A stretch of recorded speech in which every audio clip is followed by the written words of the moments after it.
তৃণমূল কংগ্রেসে যোগ দিলেন শামশেরগঞ্জের নিমদিতার বিজেপির গ্রাম পঞ্চায়েত সদস্য।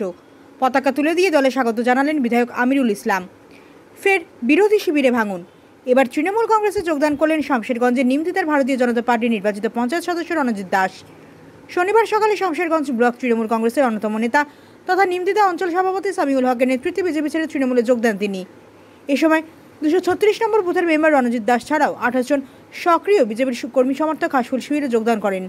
নবাগতদের হাতে তৃণমূল কংগ্রেসের পতাকা তুলে দিয়ে দলে স্বাগত জানান শামশেরগঞ্জের বিধায়ক আমিরুল ইসলাম। এ সময় উপস্থিত ছিলেন শামশেরগঞ্জ ব্লক তৃণমূল কংগ্রেসের সভাপতি শাহিদুল ইসলাম, নিমদিতা অঞ্চল তৃণমূলের সভাপতি সামিউল হক, পঞ্চায়েত সমিতির খাদ্য কর্মাধ্যক্ষ মইমুর শেখ, শিক্ষক নেতা আবু বারকাত সহ আলম, শামশেরগঞ্জ ব্লকের দায়িত্বপ্রাপ্ত যুবনেতা আসিফ ইকবাল সহ অন্যান্য নেতৃবৃন্দ। মুখ্যমন্ত্রীর উন্নয়ন দেখেই বিজেপি ছেড়ে তৃণমূলে যোগদান করলেন বলেই জানান নবাগতরা।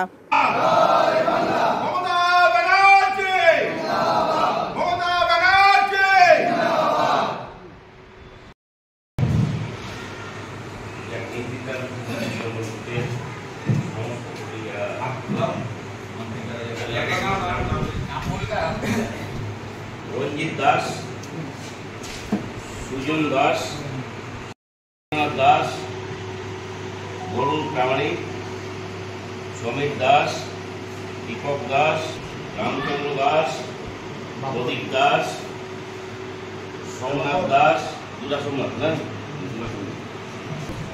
নারায়ণ সিংহ, নারায়ণ দাস মন্ডল, আনারুল শেখ, বিষ্ণু মন্ডল। আমাদের নিমদিতা জিপি আমাদের অঞ্চল সভাপতি সামিউল হক, তার হাত ধরে এবং 236 নম্বর বুথের বিজেপির গ্রাম পঞ্চায়েত সদস্য রঞ্জিত দাসের নেতৃত্বে প্রায় 28 জন সক্রিয় কর্মী যারা সেই 236 নম্বর বুথে বিজেপি করত, তারা আজকে তৃণমূল কংগ্রেসে যোগদান করল। আমাদের অঞ্চল ব্লক প্রেসিডেন্ট শহীদুল ইসলাম আছে, আমাদের যুবনেতা আসিফ, আমাদের কর্মাধ্যক্ষ মাইমুর শেখ আছে, আমাদের পঞ্চায়েত সমিতির সদস্য রফিকুল ইসলাম, সবারই উপস্থিতিতে আজকে এই যোগদানটা হলো।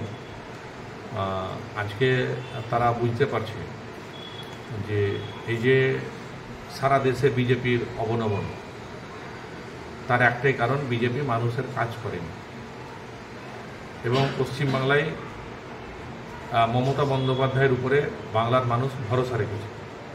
29টা আসনে তৃণমূল কংগ্রেস এখানে জয়লাভ করেছে। আজকে সেই ভুল থেকে তারাও বুঝতে পারছে যে বিজেপি মানুষের জন্য কাজ করেনি এবং আগামী দিনে যদি কাজ করতে হয় তাহলে তৃণমূল কংগ্রেসের সাথে থাকতে হবে।